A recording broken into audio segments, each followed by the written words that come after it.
Hello. So in this video, I'm going to try to break down the concept of a web server.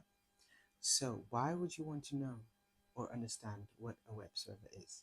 So if you've ever tried to build a website by yourself, or maybe you have a company and you're working with an agency that builds websites and they keep mentioning the word server, and you might not understand what that means, and there's a lot of different types of servers, so it's good to just get a working definition of what a server is, and then you can move on to the next steps of what you might need to do with information.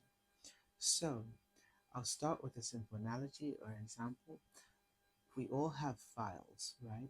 If you consider your personal computer, where you have your files. Let's say it's a movie, it's a document, but it's on your computer or your example, let's say it's on your mobile phone.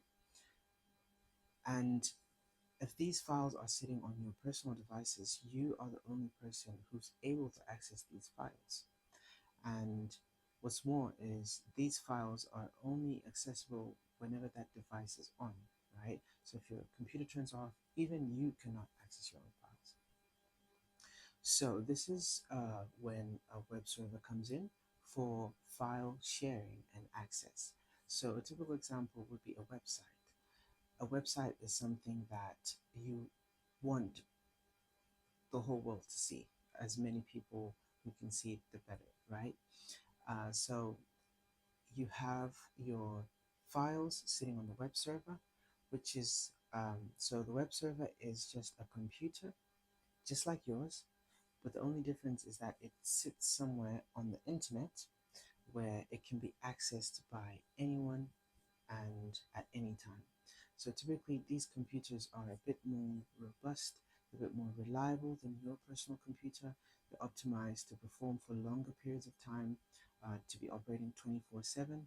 If you try to keep your computer on for such a long period of time, it might like overheat, it might like degrade in performance, and so on. But a web server is optimized for that.